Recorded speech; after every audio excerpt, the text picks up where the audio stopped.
Hello, please let me see your ticket stubs for the Double-Edged Double Bill. This week we travel back to the 1970s for 54 and the Nice Guys.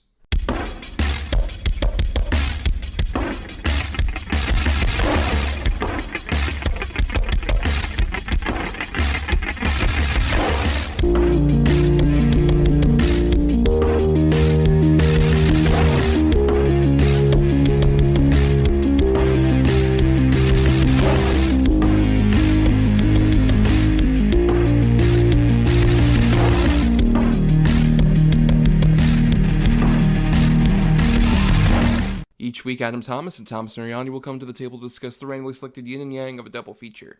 Then, both will have to pick number between 1 and 10 in order to seal their fates for the next episode. One will have 2 good movies, the other 2 bad ones. Let the chaos begin. I am Thomas Mariani here, dancing on the disco floor like a granny. And I am Adam Thomas. Hello. We're still keeping up. Mr. Gregorian, he's in the walls. The walls. But we are here today, Adam, to discuss a new double feature for the Double-Edged Double Bill, which, if you don't know out there, this is your first time. Each week, Adam and I pick a randomly selected, a good and bad feature, and we cover that feature on the next episode. So at the end of our last episode, we end up picking a good and a bad feature related to this week's topic, which was chosen by our patrons over at patreon.com/GEDBpod. More on that a bit later. We do this once a month where we ask them to vote in a poll between 2 topics to discuss for an episode, and they decided on, for this redemption one, where we took a previous loser from one of the polls, to go with 70s period pieces, which is a fascinating little topic to cover. There's so many good movies that have come out that take place in the 70s. It was kind of weird searching for what to pick because everything I kept coming across was like just a great movie that was filmed in the 70s. But I think we came up with a couple good ones. Well, one good one.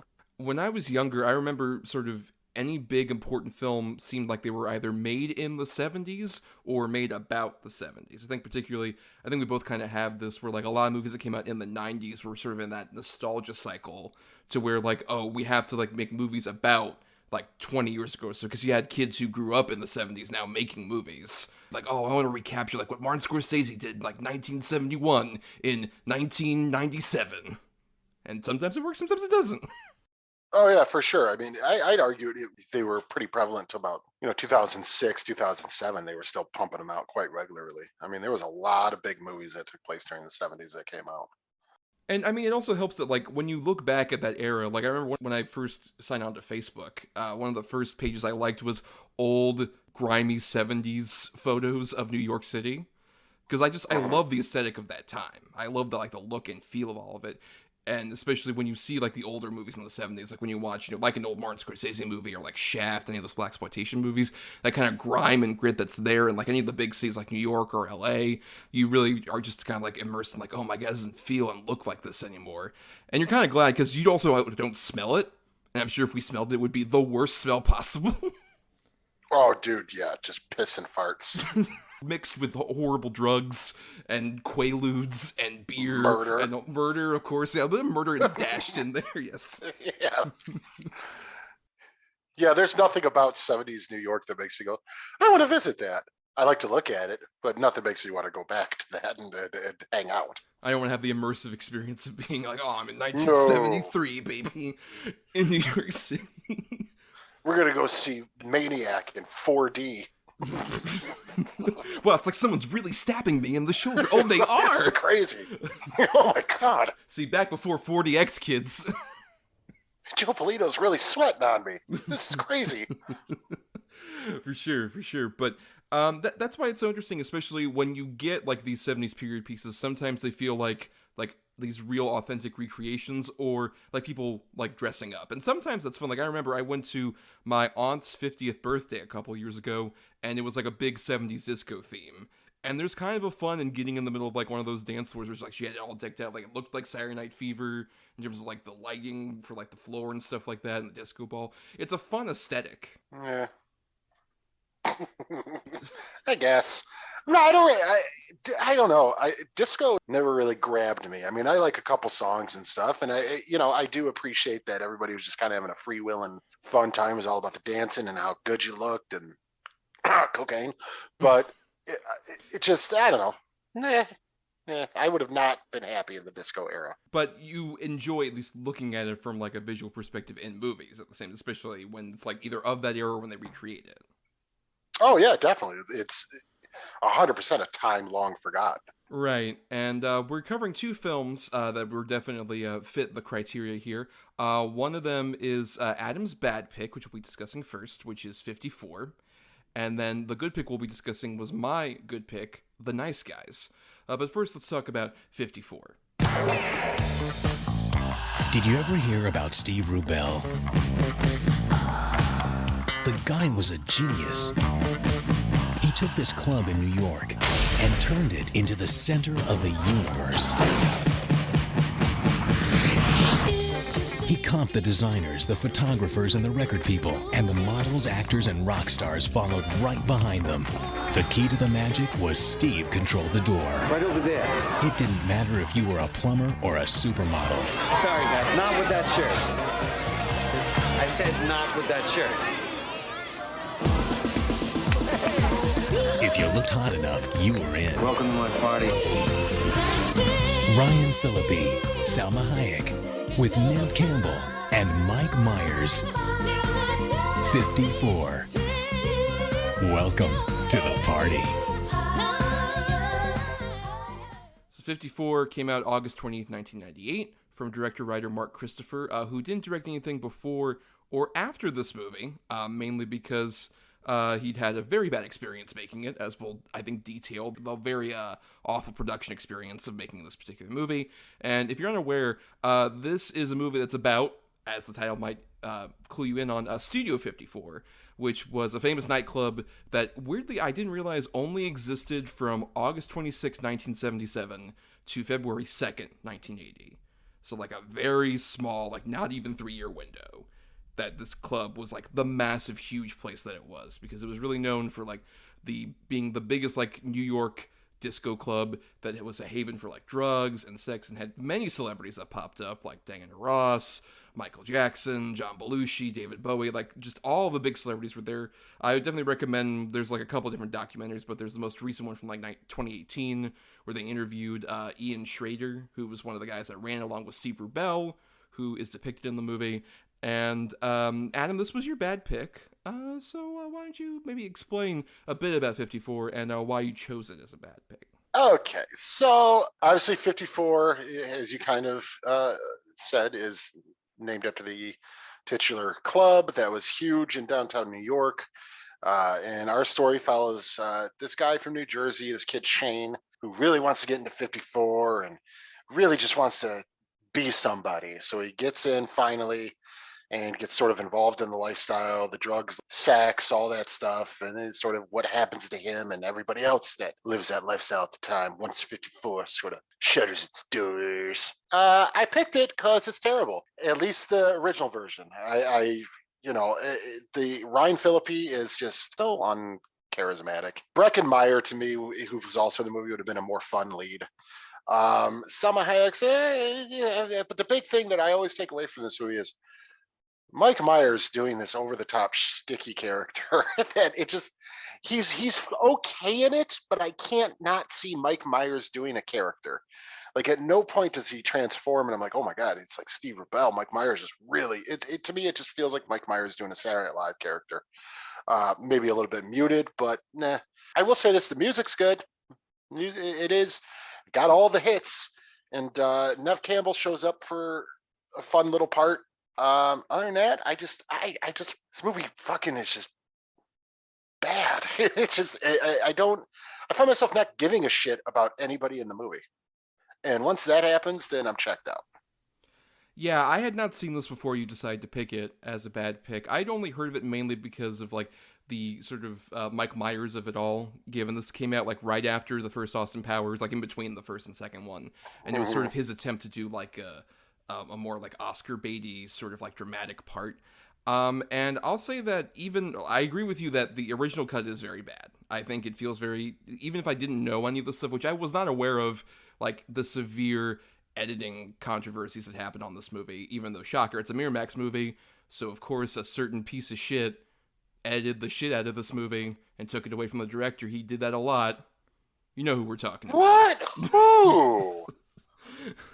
He has the nickname Scissorhands for a reason.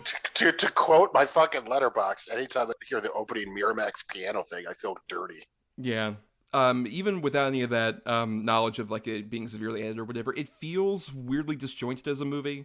The original cut. I saw both the original and the director's cut, but before I even go into any differences, I think Mike Myers is actually the most consistent, interesting thing about it, and I think that's probably helped by I watched the 2018 Studio 54 documentary, and it's a dead-on impression of that guy, of Steve Rebell.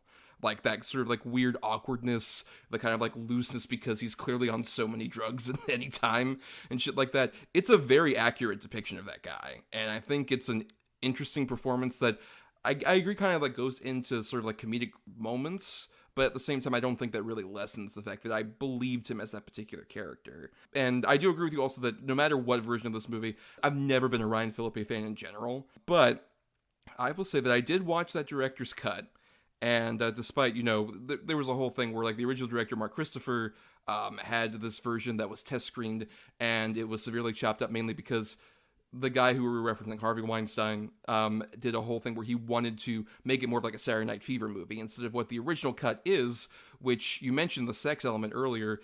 In the director's cut, it is far more explicitly sexual to the particular degree that the Ryan Phillippe character is bisexual in the original cut.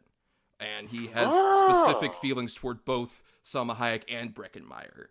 In the theatrical cut, it's so bizarre how that whole thing happens with like all the scenes where it's like they go to like the dance lessons or whatever, and he's next to Salma Hayek and Breckin Meyer's like, yo, what the fuck are you doing? Get near my wife. What the hell is this? And then they like have their big breakup as like a friend group or whatever. It's like so tacked on because that's all the reshoot shit.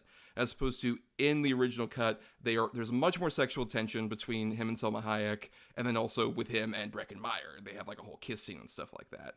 And there's a lot more like open actual like homosexuality and all this other stuff, which of course Harvey Weinstein had completely edited out of the theatrical cut, which is interesting in that it kind of parallels the fact that in the origins of disco, you can find it a lot more in like clubs that served underrepresented communities like the queer community and people of color, a lot of stuff like that, and they created disco sort of like a more free-form way of expressing themselves, which, shocker, after that happened, a bunch of cisgender, heterosexual white dudes in particular decided to take that trend and commercialize it and exploit it and turn into stuff like Saturday Night Fever and Disco Duck and all this other shit that took something pure and interesting and wild and burned it to the ground, literally. And I think the original cut goes into that a bit more. Wait a minute. You mean to tell me that white people took over something that wasn't for them? No, I refuse to believe that. Yeah, I have to sit down, Adam, after this and have a long discussion about cultural appropriation. Oh, God. White people fucking suck. I know, like, if you listen to this podcast, you're aware. Yeah, that's true. Now I want to see the director's cut. Because the one thing I will say about this movie, for some fucking reason, it's one of those movies that I hate, yet every time it's on, I watch it. I don't know, it's because I'm sort of fascinated by the whole 54 scandal, which I do find really fascinating, and the Steve Rebell of it all, and all that, and especially how sort of all of his other partners got sort of forgotten about. He became sort of like the head guy and like the face of it all and all that. I just find it very fucking fascinating. There are certain scenes too where like the scene with Ryan Phillippe and Salma Hayek was like, I feel like I'm losing you, I end up losing him. Now it makes more sense. Like, because at first I'm like, what is happening here? You just got into an argument with your buddy. Like, I don't understand, but now I get it. Like, oh, okay, that makes way much more sense. And I really like that. And also it gives a little bit of cadence to why Breckin Meyer was almost going to do what he did with Steve Rebell. You know what I mean? Like, it's just, there's a lot. I really wish that would have stayed in. Well, and that's you're referring with Breckin Meyer about him stealing the money. No, but he was almost going to let Steve Rebell perform fellatio on it. Right, and there's a lot more of that too, particularly that like the whole thing about, oh, you were supposed to get the bartending job next after me, and Ryan Phillippe keeps saying like, oh man, I totally did. No, I talked to him, and he addresses Steve Rebell about like, so Ryan Phillippe was talking to you? Oh no, he never said anything about that. And there's a crushed look on his face. That's the biggest bummer, honestly, for me watching that director's cut. Is like, I don't think it's a great movie necessarily. Sure. But I feel like it could have been a real big springboard for like Mark Christopher, or even Breckin Meyer's a dude who like I like as a personality. I've liked in certain things, and like, because, you know, in Clueless and Can't Hardly Wait, stuff like that. He's a fun presence. I feel like this movie could have started him on the edge of becoming like more like an actual bigger actor, as opposed to a guy who does robot chicken voices, which is what he does now. Yeah, which, hey, more power to him. But I was kind of saying the same thing. I was watching this movie with my wife. Even then, I'm like, man, I like Breckenmeyer. Like, I really do. I wish he would have gotten more, but who knows? He's probably perfectly fine and content.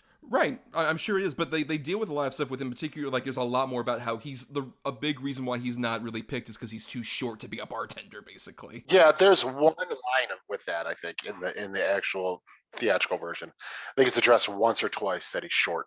Right, as opposed to here. And even the fact that, like, in the original cut, the fact that they remove all of that sort of, like, bisexuality and all this other, like, queerness to it, I think really hurts a lot of elements, particularly that the one significant gay character at all in the movie is Steve Rubell, who is shown trying to abuse his power in order to have, like, that scene is still in the theatrical cut. There's more than one, like, representative of the queer community, as opposed to just Steve Rubell vomiting on his money. Yeah, after trying to force someone to let him blow them. Right.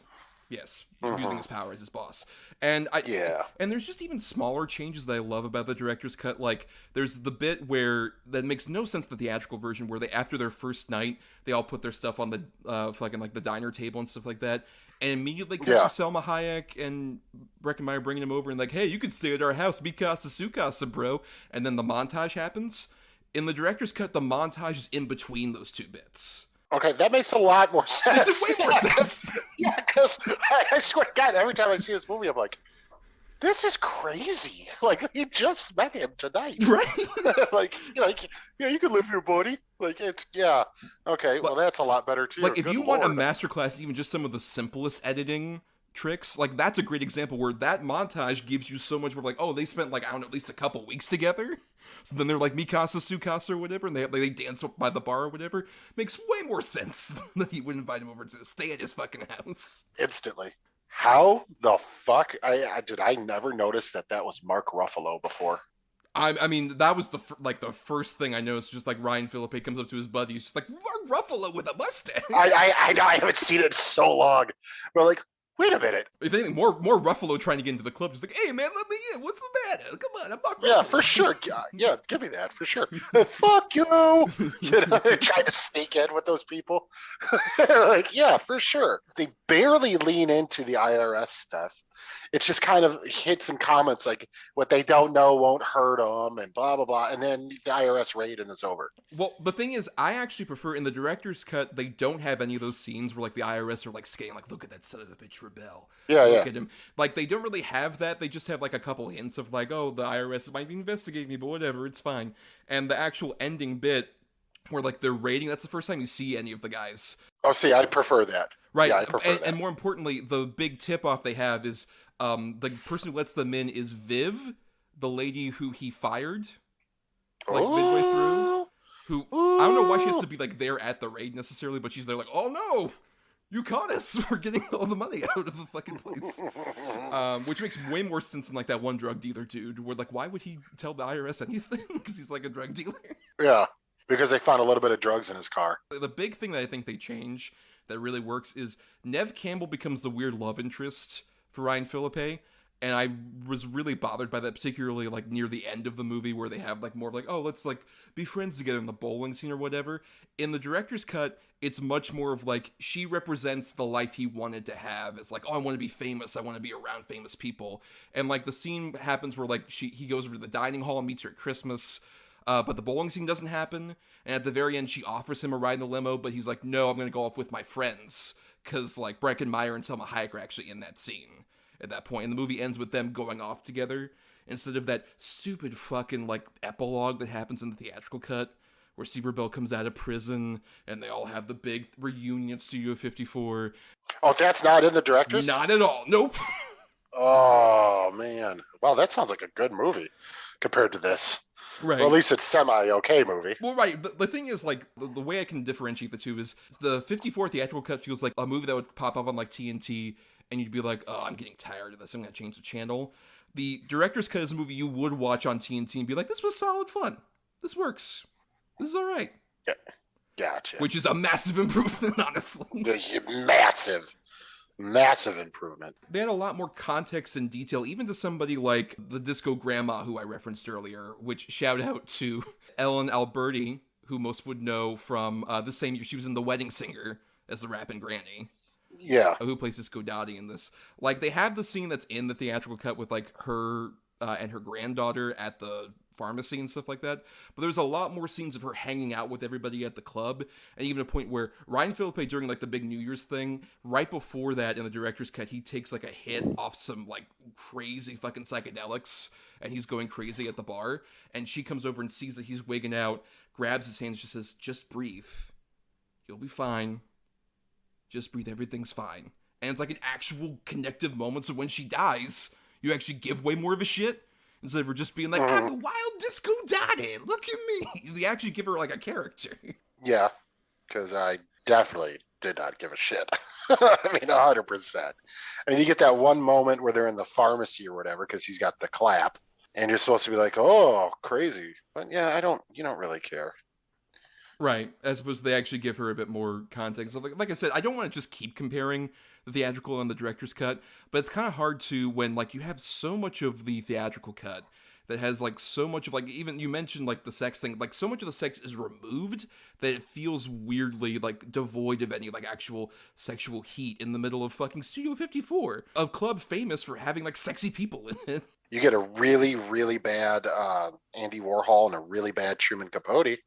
Right, which I will say this is a problem regardless of the cuts, is that despite the fact that that fucking club was known for having so many sexy people in it, celebrities, clearly they couldn't have, like, the rights to show off some actual people likeness rights beyond Andy Warhol and Truman Capote, even though there's the weird thing where, like, apparently if you look up, like, the IMDb cast list, there are a bunch of celebrities who are in, like, the actual club, like celebrities we would know. Like Sheryl Crow apparently is amongst the people in there.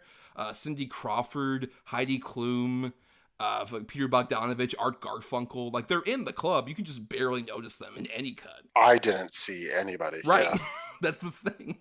Is that, like, the movie doesn't quite focus enough on any of, like, the celebrity angle of it. But at the same time, there's stuff like, no matter what the cut, I think the actual look of 54 fits for, like, a sort of dingy club version that still has, like, all this elaborate setups and, like, the production design. It looks very accurate to the club. I mean, it looks like they gave enough care to try. I mean, you can't say they didn't try. At least the director didn't. It's just unfortunately that his movie got absolutely shredded by He Who Shall Not Be Named. Even though I have named him a couple of times previously, but yeah, that's true. Right, but anyway, point is, like, this is such a great example where, like, I don't think, like I said, the director's cut doesn't make this a great movie necessarily, but I think it makes it a more interesting look at particularly 54 with even weird elements. Like, some of it is from, like, an old, like, VHS negative because they couldn't get, like, the actual original footage of it. But that kind of weirdly works for the movie because it almost looks like you're watching footage of Studio 54. Like, someone snuck a fucking camera in circa 1978 or whatever, and you're just watching people dance on the dance floor in the middle of all that. And like I said, there's a lot more just casual sexuality. Like, I love there's just certain points where two of the bartenders who aren't even Ryan Phillippe, just like the random background guys, are just kissing each other. Or even during Ryan Phillippe's big, like, montage where he's, like, having sex with just a bunch of girls, there's a couple guys in the middle of that mix. Like, it's a movie that's very casual about just, like, yeah, you know, there's no problem with, like, any of the bisexuality, and even with, like, Ryan Phillippe's character, the problem is just that he wants to sleep his way to the top and doesn't really care about the feelings of any of the people that he's fucking. Right. I mean, I could have really maybe used that because what we got, again, is just, it doesn't work. And the thing is, I'm okay with having unlikable characters. Unlikable characters I can totally deal with. But when it's characters that you literally don't give a shit what happens to them either way, then, you know, that sucks. But from what you're telling me, at least even with the Shane character, like, they flesh him out to give him a little bit more of a motive and more of a actual character arc compared to what we get to where he's just hunky boy. You know what I mean? Like, I just... Right. That's the thing. It's just good-looking people doing sexy stuff, and there you go. You're supposed to enjoy a whole movie about it. And, you know, sometimes that does work, but not when it's a movie that's begging you to take it so seriously. Right, and even, like, the big problem still is, like, I think that's what they're on the page for that character, but Ryan Phillippe still, regardless of the cut, is not the best actor. necessarily, and it's more of like, What?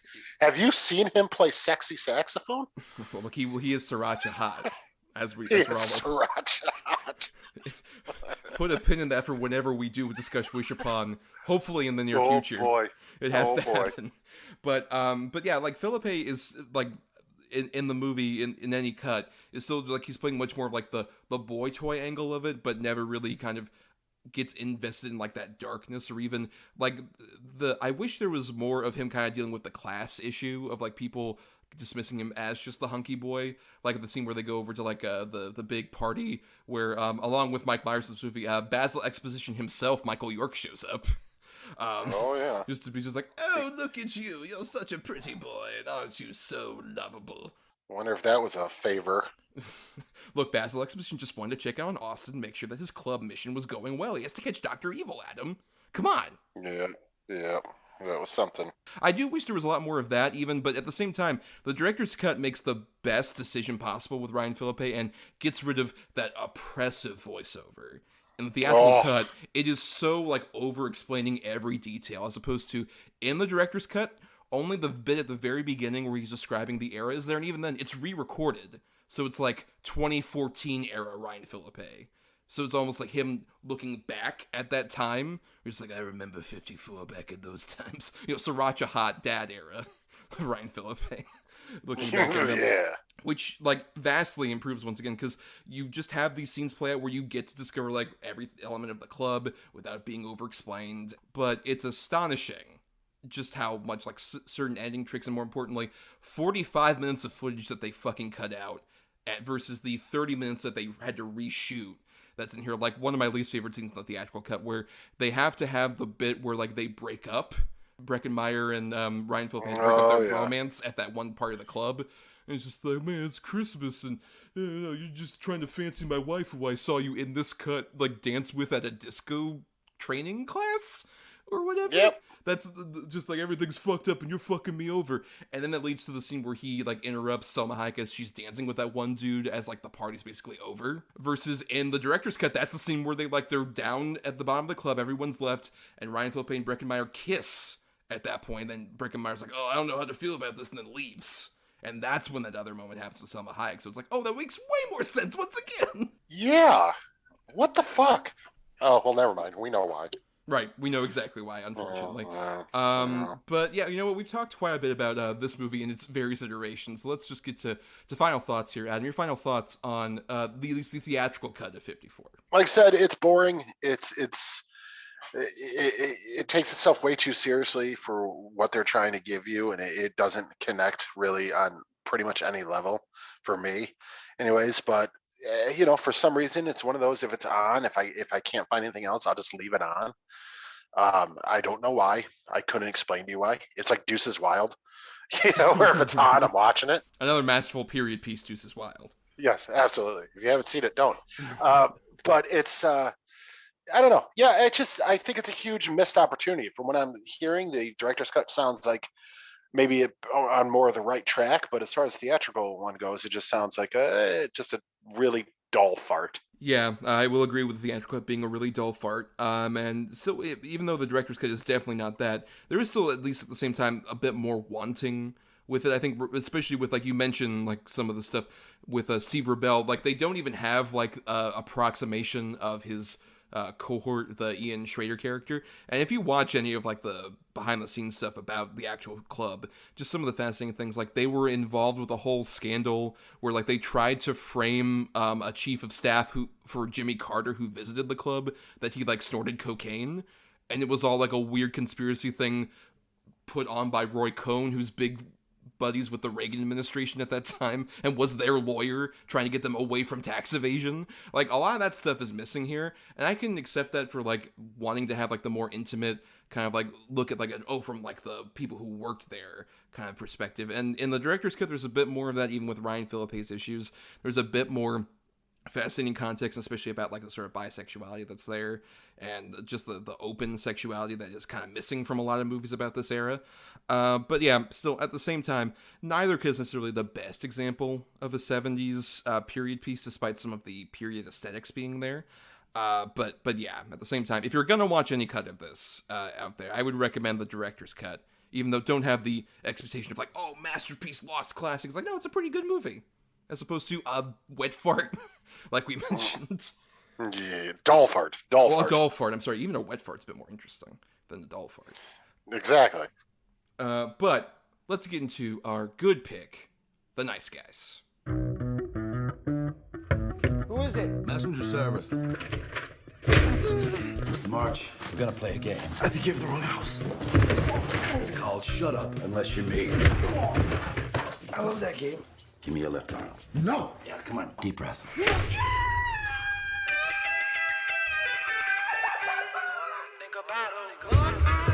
If you got trouble with someone, you might ask around for me, Jackson Healy. There's a couple of people I trust say you're pretty good at this. I want you to find Amelia. You're the guy who beat up my dad. Sucker punched your dad.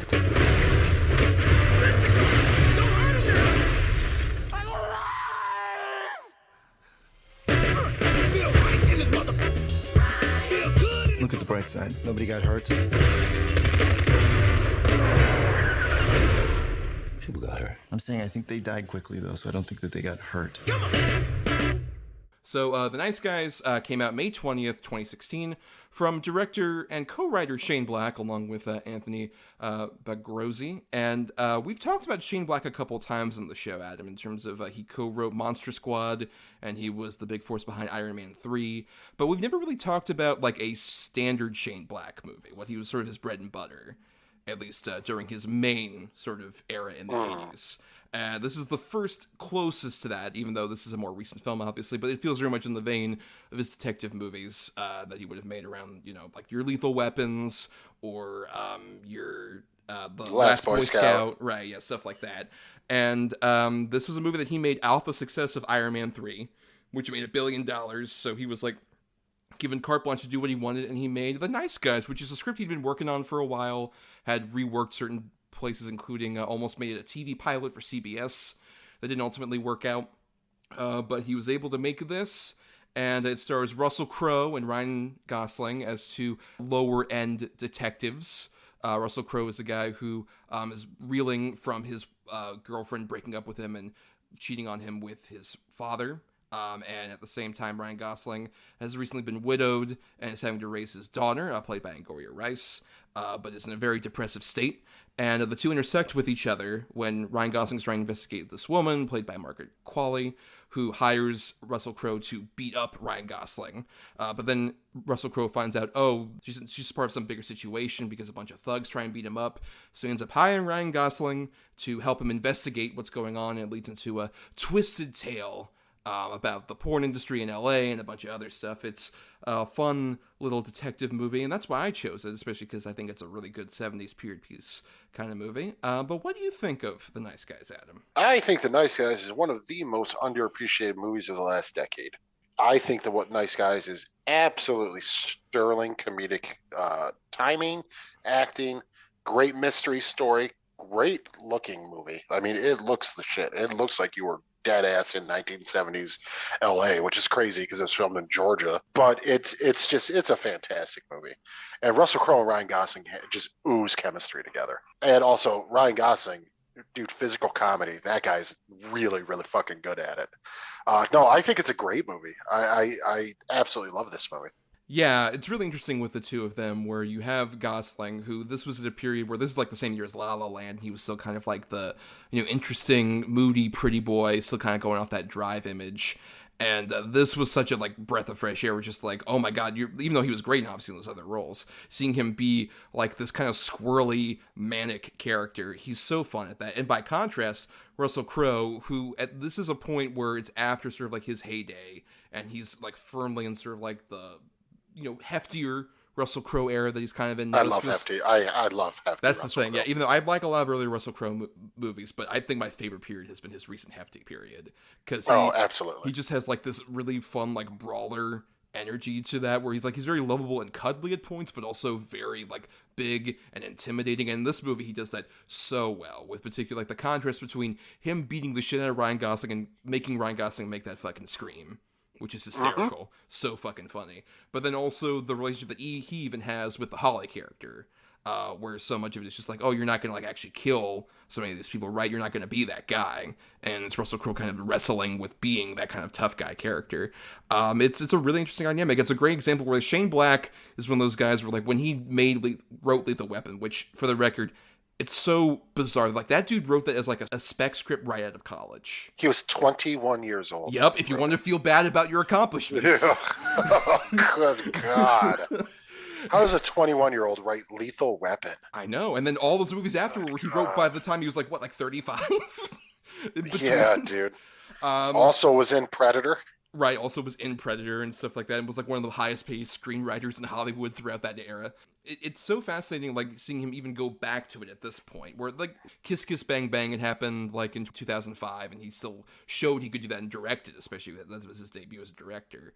But, like, Iron Man 3 had bits and pieces of that element, but seeing him go back fully, it's just like, no, we're, like, full-on detective story that has, like, all this comedy stuff, all this great elements that, like, we loved about Shane Black on that level. Like, it's really funny and character driven, but also it genuinely has a lot of pathos and sadness to it. Like, these two guys, despite being like wacky comedy characters to some degree, are also incredibly sad people who have been just chewed up by life, and you believe that at the same time, which makes the comedy work all the more, because it's just like, oh, I believe these pathetic people who have seen at their lowest, so when they do comedic shit, I'm more invested in their story. Oh yeah, 100%. These guys don't have it together at all. No.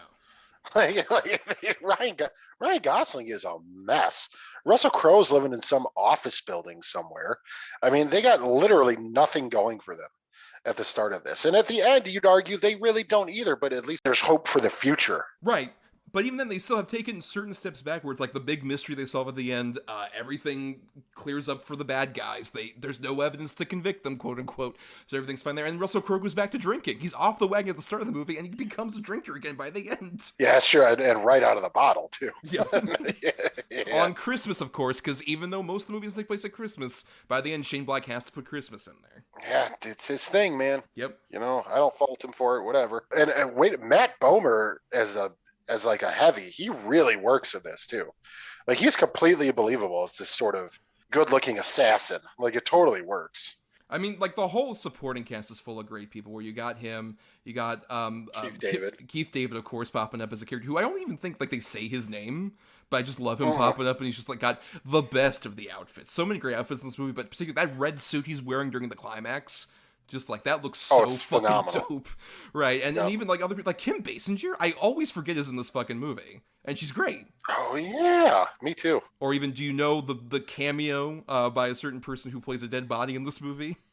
Fucking Bobby Downey Jr. Yep, Robert Downey Jr. doing a favor for old Shane Black, popping up as a corpse. Or even shout out to, of course, Hannibal Buress, who plays the bumblebee that shows up during the dream. Oh, yep, that's right. I forgot about that one too. Which also set up for like my favorite of many funny gags in this movie, where during that dream sequence, Russell Crowe establishes that he has like an ankle gun, and then obviously it's a dream, so he wakes up. But then later, Ryan Gosling tries to go for the ankle gun during a confrontation. He's just like, "Wait, you don't have an ankle?" "No, I don't." "Oh, did I dream that?" Yep, just like Gosling at the end when he sees Nixon in the pool. Yeah, it's great. It's great. Shane Black, one of the kings of setup payoff. Yep. I mean, and my two favorite bits in this movie both revolve around Gosling. One is his very beginning, fuck up where he punches through the glass. Yes. It slices his wrist. Oh, that's a lot of blood. That's a lot of blood. It's so fucking funny. He goes to the hospital. He almost dies. Great. And then my other one is when Russell Crowe goes to that whole story with him about Nixon and all that. And he's like, "So you're telling me sometimes things appear two different ways, right?" Yeah. Why the fuck did you just say that to begin with? Why'd you go through this whole long boring thing if you're just going to tell me at the end things look different to different people? I love that, though, because it's like the deconstruction of that classic buddy cop bullshit, to where one of them will tell them, the other one this long story, and it'll get them to relate over it and all that. And it's the absolute opposite of that, where this this moment that Russell Crowe is attempting to have, Ryan Gosling doesn't give a fuck. It's just so funny. Or even later on when like Russell Crowe unravels about like the whole thing where like he stopped that gunman at the diner, and he has the most tragic line that he has in the whole movie. It's just like, for once I felt useful. And Ryan Gosling, they cut over and he's just like asleep on that fucking diving board. Yeah, Drunk off his ass. And I mean, of course, the toilet stall bit. Right. Just the timing of the fact that initially, like, he bursts open the thing and then the cigarette falls in his fucking pants. It's like, oh, fuck. And then he kicks it with one leg and it comes back over. And then the other. Leg. Yep. And then pins it open with the gun. Yep. What, are you kidding me, man? I got a license to carry this motherfucker. You want to see it? It's so good. It's so good. It's honestly why, like, it's such a bummer that right after this, like, he does, like, the La La Land and then Blade Runner 2049, and he takes just such a big break from acting. Like, that Gray Man movie that's, I believe, come out at the time we've released this episode is his first movie in, like, 4 or 5 years. I think he was busy, like, with his kids and all that stuff. Right. But at the same time, I hope, like, he does more stuff like this. Like, that's why, amongst other things, I'm kind of excited to see him as Ken in that Barbie movie. 1,000%. All that set stuff where, like, he's screaming and shit like that, I'm, like, so on board. I want to see him do... He like, looks so ridiculous. So good. I have 1,000%. That and the fact that Greta Gerwig's directed it. And her husband, Noah Baumbach, co-wrote it with her. 2 Academy Award nominees making a Barbie movie. Making a Barbie movie. What the fuck?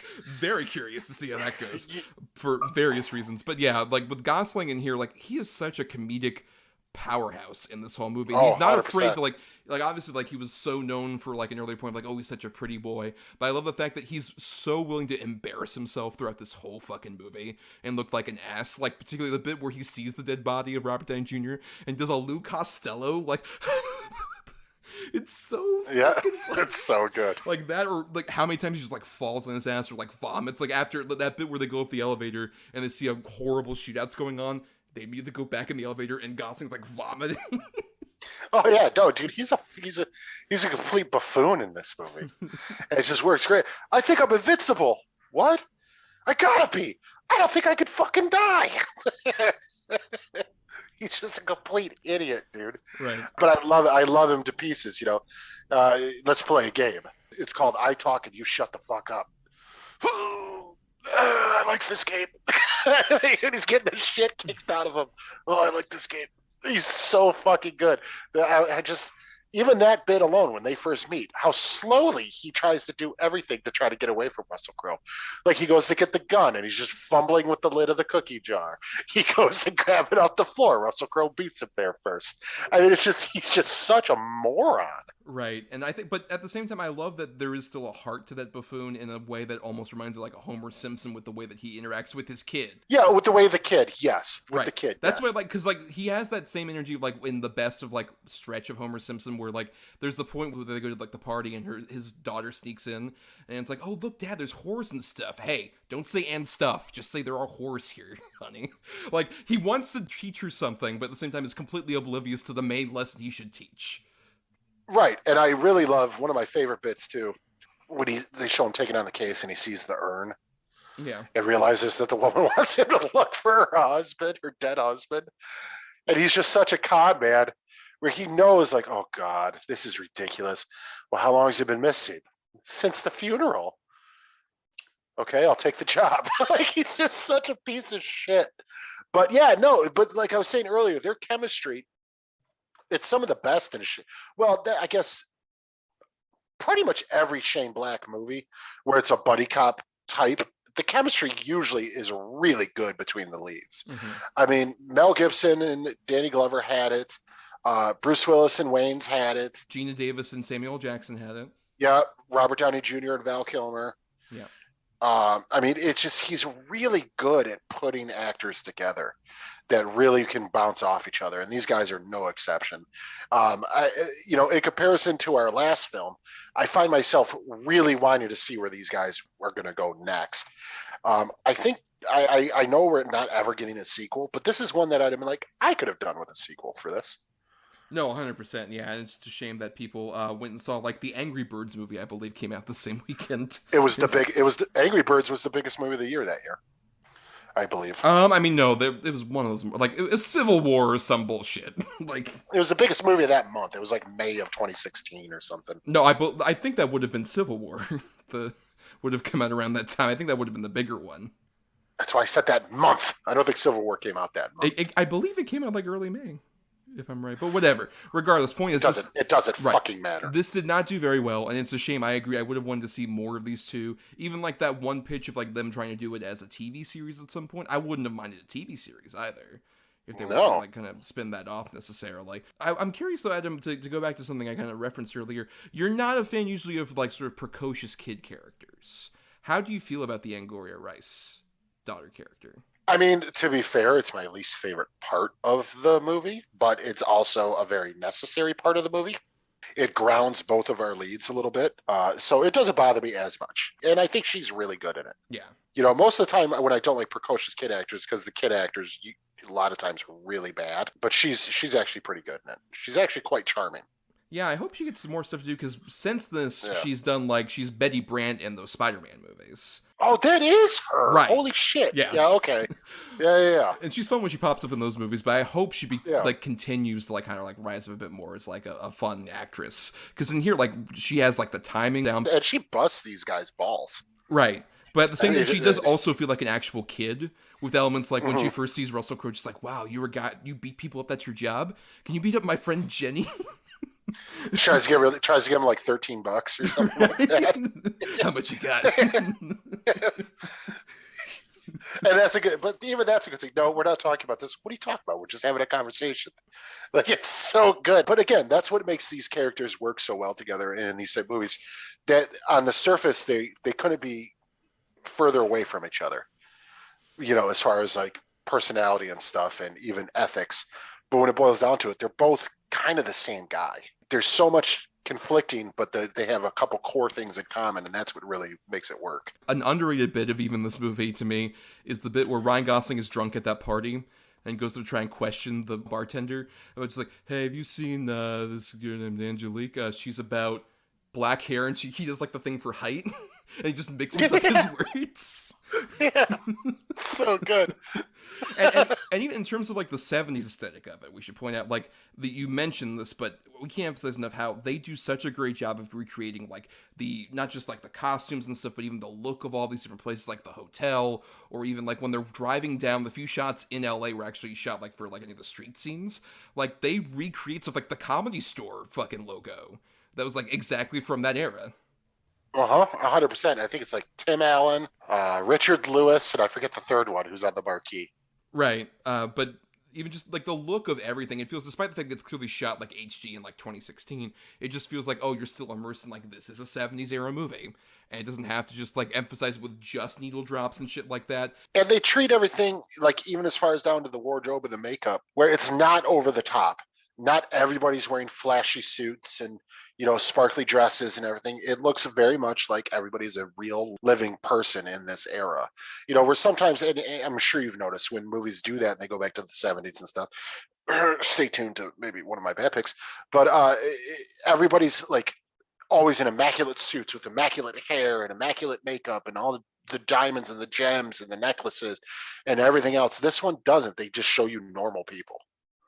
Right. And I really appreciate it. It makes it feel more realistic and more lived in, and, you know, obviously makes it more relatable to, I don't know, the most important person, the viewer. Right. There's a more of like a shittiness to like their, even like Ryan Gosling's suits, even like you could see how like that might have been stylish, but he's just so frumpled and so like weird, even like with his 70s like porn stash. Like if he had actually gussed that up a bit, it would have maybe looked good, but it looks like so scraggly and shitty. And the thing is, it's so funny that you brought up his suits, because that was something I wanted to mention. His suits, like, yeah, they look like they could be nice, but for some reason, even in this movie, they look like they'd have been cool like 3 to 5 years ago. Right. Like, they even look like outdated 70s suits in the 70s. Like, it's so funny to me. Like, he thinks he's still being so fucking hip, but you can tell everybody else thinks he's square, man. Meanwhile, I also love that Russell Crowe was wearing clearly out of style shit, but he doesn't care. It doesn't give a fuck. Right. Not what fuck, dude. By the way, Russell Crowe has one of my favorite spit takes ever. Right, when he's with his girlfriend at the yes. Yeah. I'm fucking your dad. And he spills the drink on her at the same time. It's so good. Yeah, it's such a bummer, like, this didn't do well, and then Shane Black followed this up with The Predator, which for a lot of reasons did not end up working out necessarily. And I think he's trying to do something else at this point. He's been, like, on a couple different projects, but I just hope that dude is able to, like, kind of get back to, like, maybe not doing this, like, all the time necessarily, but to at least, like, work consistently and kind of use his aesthetic on, like, some kind of other project. Hey, man, I'd love to see more good buddy cop type movies. You know, he's one of the masters at it. I'd love to see this guy go back to doing this type of stuff. Maybe not constantly, like you said, but one every couple of years, I'd be totally down. Yeah, some kind of at least buddy movie. It doesn't have to even be cops necessarily. Like, I like the No, fact I mean, that, these guys aren't cops. right, no, they're just inept detectives, which, Right. like, there's so many great reaction shots of people just being like, what the fuck? Like, Keith David particularly, when Ryan Gosling starts crying, just like, oh my god, pull yourself together, man. And the movie just, like, I love that it throws away certain gags, even, like, it just tosses them off in a way that feels so, like, cool and confident, but it's almost like we have to keep going with our story. Like, the bit where they question that one dude about just, like, what's going on or whatever down the hall, just like, oh, yeah, no problem, thanks, buddy. How'd you know my name was Buddy? Yeah, I know, it's so stupid. It's so stupid. And they know it's kind of stupid, and it's just like, well, just have it happen, and then we're going to keep going with the story, which we should also mention, I do love the mystery story of this movie. Me too. And how it, like, it's really good. weaves in with, like, the porn industry angle and all sorts of stuff, and Margaret Qualley, I think, is quite good. This is, I think, the first time I really noticed her in anything. And I was like, oh. Yeah, I think it was me too. And, and she's really stellar, especially when, like, she's going kind of, like, haywire in the middle of Angouria Rice's room. And they're trying to get her to calm down. And shit like that. There's a lot of fun. Even, like, once again, another thing about, you know, the sort of failure of these characters, she ends up dead by the end of the movie. Right, yeah. And I actually kind of respect it for that. Believe it or not. I mean, it's horrible the character dies, but still, you respect it that it's not all nice and buttoned up. Like you said, and I completely didn't even think about it. But Russell Crowe becomes a fucking drunk again at the end. Like, it's just, yeah, these guys might have saved the day. They might be on a decent future, but they're still just habitual fuck-ups. Right. And they still, even after that big, exciting, climactic chase scene, which, like you mentioned, most of this was shot in Atlanta. This is the first time I'd seen this movie since I went to Dragon Con. And the moment they walked out of, like, that hotel during, like, the climax, I'm like, oh my god, that's the fucking, like, the Hilton hotel that I've been at several times in downtown Atlanta. Aren't you so fucking cool? Yeah, you know, a lot of people don't go to Atlanta. That's true. Not a very populated city with a lot of people. No, nobody goes to Atlanta. No one at all. Yeah, it's become the new Portland. Oh, well, Adam, let's go ahead and do some final thoughts here about The Nice Guys. Your final thoughts. Like I said, I think it's one of the most underrated, underappreciated movies of the last, 15, maybe even 20 years. I just think it's so well done, so brilliantly acted, brilliant shot, great soundtrack and score, really good mystery, great chemistry between two really likable leads. This movie hits it on every fucking level, yet, nobody's seen it, which is unfortunate. Yeah, I think it has, like, a bit of, like, a cult following necessarily to it, but I would love that to increase. This is definitely a movie where, like, I've recommended it to certain people, and I'm like, oh my god, why didn't I see that? Just like, because you were seeing Captain America Civil War, whatever the fuck, that summer, and you didn't see this. That's the problem. Yeah, don't feel bad. Nobody's seen it. It's a movie that, I've bemoaned this many times on the show about just, like, the sort of state of modern cinema where, like, we get kind of, like, overgrown in IP. And, like, a fun movie like this that's original and has, like, Shane Black kind of, like, doing his familiar things, but with different characters and different actors doing fun things, just isn't, kind of disappears in the shuffle of, like we said, Angry Birds and Civil War or whatever the fuck ever. And it's a shame. But at the same time, I hope it is discovered by more people for, like, the funny, engaging mystery, really great, like, performances also. So it gets recognized by more people. Because it's a very fun and, like you mentioned, very underrated, underappreciated film. For sure. But now, Adam, it's time that we do our weekly segment, The Double Redo. Double Redo. Double Redo. Double Redo. Double Redo. Double Redo. Double Redo. That works. So the double review is a segment we do every week where, to complement our two features we talk about, Adam and I each bring up a good and a bad feature related to the topic in question, that we recommend one and don't recommend another. And so Adam has a good and a bad pick, I have mine. So Adam, what are yours for 70s period pieces? Alrighty, so for my good choice, I have a movie that you and I actually discovered on a movie night together that was very, very good and not what at least I expected it to be. I have the little scene, Jason Statham, The Bank Job. It's this really cool British gangster heist movie. Got a lot of twists and turns to it. Statham does a really good job at it. He's not like the ultimate badass we know him to be. He's just a thief. There's a lot of great supporting characters. It's pretty exciting. The actual heist scene is really fun where they're underwater and stuff. I just think it's a really, really fun little movie. And then for my bad, I have a movie that I was sort of alluding to earlier where everybody is constantly in the sexiest of clothes and, they want to think everybody's cool, and it's a stacked cast by big director. It got Oscar attention and all this stuff. And I remember seeing it when it came out and thinking this is pretentious. I watched it again recently within the last 6 months and thought it was even more pretentious. Plus the director is incredibly problematic. I have American Hustle. A couple good performances, sure. Like I think Christian Bale is fine in it. Amy Adams is pretty good in it. Bradley Cooper's even okay as a slime ball.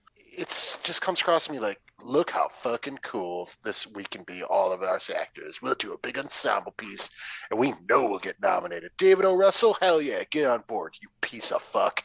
It's just, no. I have seen both your movies. As you mentioned, we did watch The Bank Job together, and that was the first time I'd ever seen it. And with that weird sort of like Statham sort of like run of him doing like his sort of Bronson era of like, here's a small mid-budget action movie for me to do. I think that one's probably one of my favorites of those. It has like you mentioned, like a lot of great sort of like heist stuff, but also there's like a bit of a comedic charm in terms of they're kind of like fuck up lower middle class dudes who are just like, let's try and steal from a bank or whatever. And there's a lot of like charm to that, but also there's a lot of style and sleekness. It's a really, I think, underrated sort of version of this. I would agree, of like a 70s period piece movie, especially the style of it is another great example where it looks period appropriate, but it's not all super stylish. There are some stylish elements, but they're like working class dudes who are wearing like 70s era working class appropriate attire. Yeah, they're wearing like pea coats and shit. Yeah. Like, yeah, right. Yeah. It works really well. And American Hustle is a movie I have not watched since it came out in the theater, but I remember it's a movie that I feel like I was kind of hornswoggled by. Because I remember seeing it in the theater. I'm like, oh my God, this is like sleek and stylish, and there's all this Oscar hype and all these like big famous people in it. This is so fucking fun. And then within like, 24 hours after watching, I'm like, was it really that good? And then I thought about it more, like, oh no, it really wasn't. It was just kind of like stylish and flashy and kind of empty. Ultimately, kind of like a lot of, David O. Russell's movies. Good thing he's not doing a big ensemble cast movie that a bunch of people, including like Christian Bale, are coming back for. That just got a trailer. Yeah, we wouldn't want that to happen. No. But yeah, American Hustle still is like, it's a movie that like I've been tempted to revisit just to like actually look at it for what it actually is. But at the same time, I don't know if I want to necessarily bother. I don't want to necessarily bother with most of David O. Russell's movies anymore, shockingly. But I have my double redo choices here. And so I'll go first with my good pick. Is a movie from Sofia Coppola, who is a director I would definitely like to discuss at some point in the future. I have her debut feature, The Virgin Suicides. I'm aware that like when this movie came out, at least there was a lot of like the question of like, oh, she's Francis Ford Coppola's daughter. Is this like a nepotism thing? There was still even that sting from like Godfather Part 3, almost a decade prior, and it's like, oh, is this going to work? And I think The Virgin Suicides is a great example of how to make like a period piece drama without like relying too much on like sort of 70s nostalgia necessarily, because it's a movie that clearly takes place in the 70s with the aesthetics of it, but it's so much more of like a sort of movie about like looking back at a memory and thinking about it, so much in the context of like, oh, we're like these boys looking back at this time when we were like so obsessed with this group of sisters who lived in the neighborhood. And there's like, moments where it feels like kind of the joyful, like remember that 70s era, that carefree time, but also a lot of like the societal pressure we put on women at the particular point and how much we ignore the actual facets of their humanity and just kind of hid behind the fact that, like, oh, they're like angelic beings, but really they were, kids who were like fucked up by living in a world that like kind of pressured them into sex and had like, these parents that are very sort of like strict about them, who are wonderfully played. Like Kathleen Turner, a phenomenal performance, and even as much as I don't like James Woods, it's weirdly one of the most sympathetic turns he's ever done in a movie, and it's kind of stunning, even given like when he was a good actor, he would do like these piece of shit characters. It's one of his rare like genuine sweet performances that really works. And there's a bunch of like Kirsten Dunst's early role is like phenomenal in this, or even probably the best use of Josh Hartnett in a movie is like the Heartthrob Kid. He's like kind of fucking perfectly cast as that, and I think it's a stellar little like tragic, small but really investing drama that also like has a great use of the soundtrack of the era and all this other stuff. I think it's a great movie. And then for my bad pick for this, I have more of a big budget affair, Super 8, the only original film from J.J. Abrams, which is fascinating because it's not really that original a movie, because it was very much sort of hyped as like, oh, it's him doing his like big Amblin Spielberg-y style movie. Steven Spielberg produced it. It's an Amblin movie, and it's just like him trying to do that aesthetic, and it feels kind of like watching a kid put on their dad's clothes and imitate their dad, where like initially that's kind of cute, for maybe, 10, 15 minutes or so. But the more it goes on, the more it's just like, okay, this is getting kind of grating.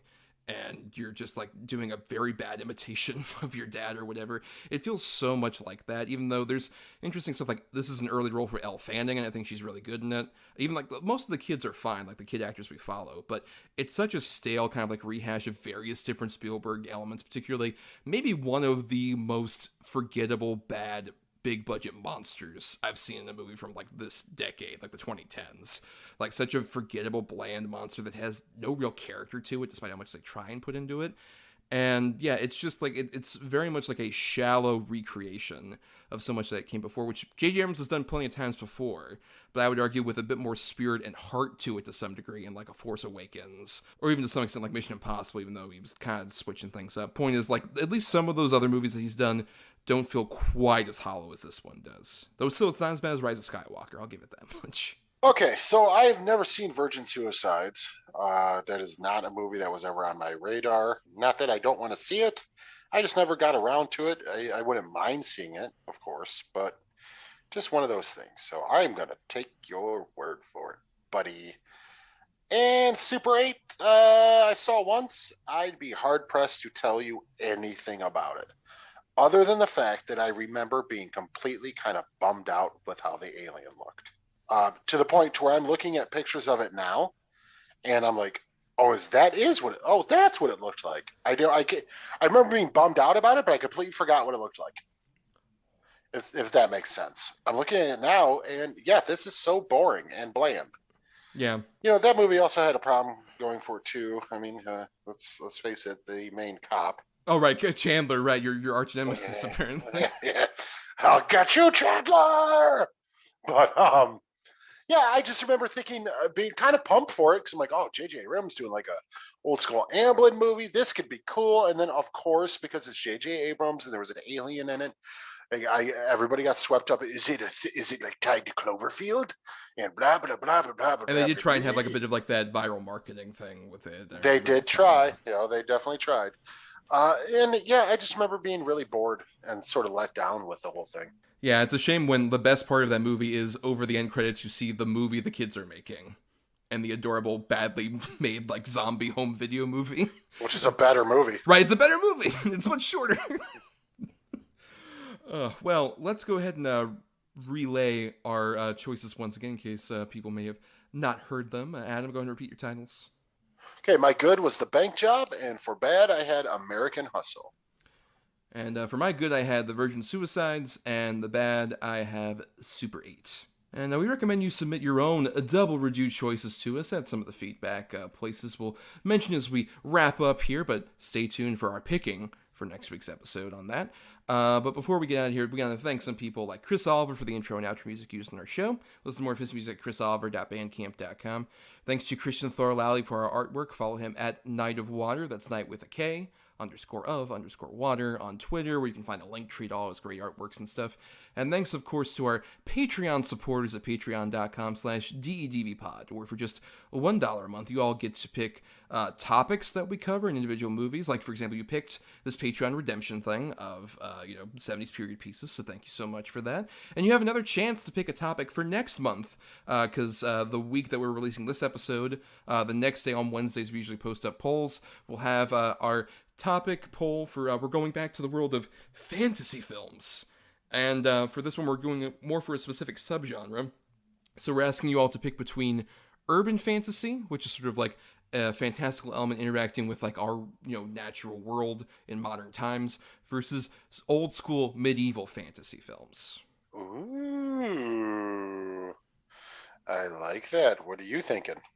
I don't know. If nothing else, the previous ones we did for fantasy kind of fit more into like that 80s era aesthetic. So if anything else, I would kind of like to maybe go for more medieval, because there's a bit more, that definitely skews a bit older. But then again, urban fantasy also has a lot of fun to it as well. So I'm good with either myself. Yeah, I think I'm good with either, for sure. And you all will decide that. If you become a patron, once again, for just $1, you get to vote in that poll.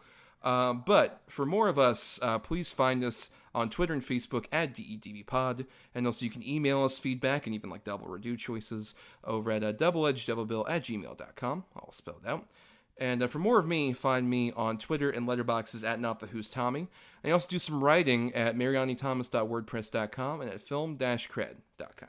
And you can find me on Instagram at Atom or Adam. That's ATOM_OR_ADAM. Or you can find me on Facebook at my actual name. Just if you want to add me on there, send me a message. Let me know that you are a fan of the show, and I'll add you. We can shoot the shit. Or you can find me on Letterboxd at Schwanson. That's SCHWANDTSON. And for more of our audio antics, follow us on Apple Podcasts, Stitcher, and other podcasting platforms. If you're listening on Talk Film Society, our great podcast network, why not listen to all the other great shows on there? And you can also dig into the archives on our Podbean main feed for like nearly 200 episodes before we even joined Talk Film Society. And nothing else, if you can't support us on the Patreon for the $1, that's cool. Money can be tight no matter what the situation. The completely free way to help us out, though, is to rate, review, or simply share the show around, because that gets us more visibility. Yeah, it's easy. Do it. Please, fuckers. Well, now, Adam, it's time we did our picking for next week's episode. As we do at the end of every episode, each of us has either 2 good or 2 bad choices. We switch up on the quality for that. And we assign them between 1 and 10 for both those choices, and that gets us our good and our bad pick to cover for the next episode. So someone will say, oh, hey, I'm picking number 8, and the other person's like, okay, that's closest to number 9, which is this particular movie. Unless we get that as a good, then, switch off the roles, and then we get our bad pick the same way.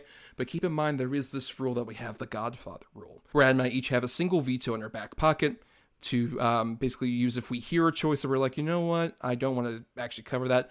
And we say, actually, I'll take the cannoli, and thus that choice is eliminated, and we go with whatever other alternate choice the person had. We have to use that by May. It's use it or lose it. So it's just burn a hole in our back pockets. We might end up using it for this particular episode. We decided to cover a subgenre that has a wide breadth to it. And I think also is one of my favorite sort of little subgenres, doesn't get talked about enough, of One Crazy Night movies. We're basically just movies that take place over the course of one night. Where a bunch of shenanigans happen, baby. Right, all sorts of shenanigans happen. And like I said, when we talked about this, Adam, as a topic, we kind of realized, oh, there's so much, like, this could encompass, like, either a comedy, but also, like, a horror movie, action movie, anything. Absolutely anything. Yeah, right. For sure. I'm curious for your 2 good choices, and I have my 2 bad choices. So, Adam, for your 2 good choices, I'm going to pick number 9. At number 9, I have, which I consider a genre mashup. I have Robert Rodriguez's From Dusk Till Dawn. Oh, okay. Honestly, I did not expect that. I didn't even think about that, but yeah, that perfectly fits. So you know what? I'm not going to take the cannoli because that movie is quite fun. Yeah, movie's fucking great. All right, so at number 1, I had what I think is sort of the modern equivalent of the comedy, trying to get a party going and blah, blah, blah. I have Superbad. Yeah, I remember loving Superbad when I was younger. I've revisited recently, and it's still fun. It's not the height of comedy I thought it was at like 17. Or no, whatever, but it still is fun. It's still fun. Yep. All right. For my two bad choices, Adam, a number between 1 and 10. What do you want me to do? Pick a nose? Pick a pickled pepper? A child to die like Sophie's choice? I love the cultural legacy of Mr. Megorium's Wonder Emporium is you fucking doing this non-impression of what fucking does not No, not at all. Not even close. it's just Ned Wynn voice, which I'm all for. Yeah, me too. All right, I'll go number 7. Okay. Over at number 6, I have a movie I haven't seen, but was one that was kind of, not necessarily that popular at the time it came out. I have the largely forgotten but star-studded Rough Night. Oh, is that the one with fucking Scarlett Johansson? The one with Scarlett Johansson in it, yes. Oh, God, yeah, I haven't seen that either. Are you going to take that cannoli, though, based on Blind? No, I won't take the cannoli. No, just because it's Blind. Because I don't know. So, yeah, okay. And on the other side of things, over at number 1, I had a movie I would love to talk about on the show at some point. It's kind of a fun, bad one that I discovered last Halloween. It's so good. I have Spookies. Oh, I haven't seen that either. I've heard good things, but I haven't seen it either. It's a very much sort of the so bad it's good thing. That one is one I will definitely consider bringing back up at some point when it's appropriate. Cool. But okay, so Rough Night and From Dusk Till Dawn, another bizarre double feature we'll get to next time. Well, on that note, Adam, it's time that we made our exit, and I'm going to do that by dropping into the pool and interrogate those mermaids. They gotta know something. You go ahead and do that, buddy. I don't swim with the fishes.